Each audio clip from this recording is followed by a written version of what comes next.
ಬೇಲೂರು ಪಟ್ಟಣದ ಕೆಂಪೇಗೌಡ ವೃತ್ತದಿಂದ ವಿಷ್ಣು ಸಮುದ್ರ ಕೆರೆ ತನಕ ನಡೆಯುವ ರಸ್ತೆ ಕಾಮಗಾರಿಗೆ ಶಾಸಕ ಎಚ್.ಕೆ. ಸುರೇಶ್ ಶಂಕುಸ್ಥಾಪನೆ ನಡೆಸಿದರು.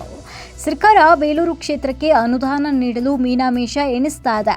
ಇಂತಹ ಸಂದರ್ಭದಲ್ಲಿ ಮಾಜಿ ಸಚಿವರಾದ ಬಿ. ಶಿವರಾಮ್ ಅವರು ತಮ್ಮದೇ ಸರ್ಕಾರಕ್ಕೆ ಬುದ್ಧಿ ಹೇಳುವುದನ್ನು ಬಿಟ್ಟು ನಮಗೆ ಅನುಭವದ ಕೊರತೆ ಎನ್ನುವುದು ಎಷ್ಟರ ಮಟ್ಟಿಗೆ ಸರಿ? ಬಿ. ಶಿವರಾಮ್ ಅವರು ಹಿರಿಯರಾಗಿದ್ದಾರೆ. ಆದರೆ ಚುನಾವಣೆ ಸೋಲಿನಿಂದ ಹೊರಬಂದಿಲ್ಲದ ಹಿನ್ನೆಲೆಯಲ್ಲಿ ಅವರಿಗೆ ಹತಾಶೆ ಮನೋಭಾವನೆ ಕಾಡ್ತಾ ಇದೆ ಹೀಗೆಂದು ತಿರುಗೇಟು ನೀಡಿದರು. ಕಳೆದ 2 ವರ್ಷದಿಂದ ಬೇಲೂರಿನ ಸಮಗ್ರ ಅಭಿವೃದ್ಧಿಗೆ ಅನುದಾನ ನೀಡಿ ಅಂತ ಕಾಲಿಗೆ ಚಕ್ರ ಕಟ್ಟಿಕೊಂಡು ಮಂತ್ರಿಗಳ ಬಳಿ ಹೋದರೂ ಯಾವುದೇ ರೀತಿಯಾದಂತಹ ಪ್ರಯೋಜನವಾಗಿಲ್ಲ. ಅಲ್ಪ ಸ್ವಲ್ಪ ಲೋಕೋಪಯೋಗಿ ಇಲಾಖೆಯಿಂದ ಹಣ ಬಂದಿದೆ. ಕೆಲವರು ನಮ್ಮ ಅಭಿವೃದ್ಧಿಯನ್ನು ಸಹಿಸದೆ ಅನುದಾನಕ್ಕೆ ಅಡ್ಡಗಾಲು ಹಾಕ್ತಾ ಇದ್ದಾರೆ. ರಾಜ್ಯದಲ್ಲಿ ತಮ್ಮದೇ ಸರ್ಕಾರ ಇದ್ದರೂ ಕೂಡ ಬೇಲೂರಿನ ಅಭಿವೃದ್ಧಿಗೆ ಯಾಕೆ ಅನುದಾನ ನೀಡ್ತಿಲ್ಲ ಎಂಬ ಬಗ್ಗೆ ಅನುಮಾನ ಕಾಡ್ತಿದೆ. ಮೊದಲು ರಸ್ತೆ ಅಗಲೀಕರಣವಾಗಲಿದೆ. ಒತ್ತುವರಿದಾರರು ವಿನಾಕಾರಣ ತೊಂದರೆ ನೀಡದೆ ರಸ್ತೆ ಅಭಿವೃದ್ಧಿಗೆ ಸಹಕಾರ ನೀಡಬೇಕು ಅಂತ ಮನವಿ ಮಾಡಿದರು. ಪುರಸಭಾ ಮಾಜಿ ಅಧ್ಯಕ್ಷ ಎ.ಆರ್. ಅಶೋಕ್ ಮಾತನಾಡಿ, ಬೇಲೂರು ಶಾಸಕರು ಭ್ರಷ್ಟಾಚಾರ ರಹಿತ ಮತ್ತು ಸದೃಢ ಆಡಳಿತವನ್ನು ನೀಡಿದ್ದಾರೆ. ಬಿ. ಶಿವರಾಮ್ ಸಹಿಸದೆ ಆರೋಪ ಮಾಡ್ತಾ ಇದ್ದಾರೆ. ನಾನು ಕೂಡ ಅವರ ಜೇಬಿನಲ್ಲಿ ಇದ್ದೇನೆ. ಅವರಿಗೆ ನಮಗೆ ಮೋಸ ಮಾಡಿ ಅಧಿಕಾರದಿಂದ ಎಳೆಸಿದ್ದಾರೆ. ಶಾಸಕರಾದ ಎಚ್.ಕೆ. ಸುರೇಶ್ ಮುಂದಿನ ದಿನದಲ್ಲಿ ಮಂತ್ರಿಯಾಗಲಿ ಅಂತ ಭವಿಷ್ಯ ನುಡಿದರು.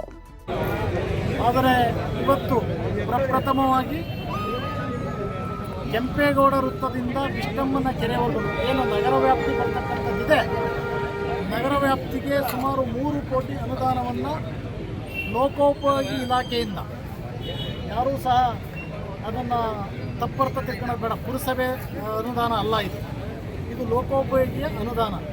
ಈ ಅನುದಾನವನ್ನು ತಂದು ನಾನು ತಮ್ಮಲ್ಲಿ ಪತ್ರಕರ್ತರಲ್ಲಿ ಮತ್ತು ನಮ್ಮೆಲ್ಲ ಇಲ್ಲಿರ್ತಕ್ಕಂಥ ಎಲ್ಲ ಪುರಸಭಾ ಅಧ್ಯಕ್ಷರಾದಿಯಾಗಿ ಎಲ್ಲ ಸದಸ್ಯರಾಗಿ ನಮ್ಮ ಮುಖಂಡರಾದ ರೇಣುಕುಮಾರ್ ಅವರು, ನಮ್ಮ ಪುಟ್ಟಣ್ಣನವರು, ನಮ್ಮ ದಯಣ್ಣವರು ಎಲ್ಲ ಇಲ್ಲಿದ್ದಾರೆ. ಎಲ್ಲರಿಗೂ ನಾನು ವಿಶೇಷವಾದಂಥ ಅಭಿನಂದನೆ ಸಲ್ಲಿಸ್ತೇನೆ. ಸಹ ಇಲ್ಲಿದ್ದಾರೆ. ನಾನು ವಿನಂತಿಯನ್ನು ಮಾಡ್ತಾಯಿದ್ದೀನಿ, ಮನವಿಯನ್ನು ಮಾಡ್ತಾಯಿದ್ದೀನಿ. ದಯವಿಟ್ಟು ಬೇಲೂರು ಇತಿಹಾಸ ಇದೆ, ಅಭಿವೃದ್ಧಿಯಾಗಿಲ್ಲ ಅಂತಕ್ಕಂಥ ಕೂಗನ್ನು ಕೇಳ್ತಾ ಇದ್ದೀವಿ ಹೊರತು ಅಭಿವೃದ್ಧಿಗೆ ತಾವು ಸ್ಪಂದಿಸಬೇಕು. ಏನು ಪುರಸಭಾ ವ್ಯಾಪ್ತಿನಲ್ಲಿ ಬರ್ತಕ್ಕಂಥ ಜಾಗ ಇದೆ ಅದನ್ನು ವಾಲಂಟಿಯರಾಗಿ ಎಲ್ಲರೂ ಬಿಟ್ಕೊಡ್ಬೇಕು. ಇದನ್ನು ಡಬಲ್ ರಸ್ತೆಯನ್ನು ಮಾಡಬೇಕು ಅಂತಕ್ಕಂಥ ಕಾನ್ಸೆಪ್ಟಲ್ಲಿ ನಾವು ಇವತ್ತು ಅನುಮೋದನೆಯನ್ನು ತಗೊಂಡಿದ್ದೀವಿ.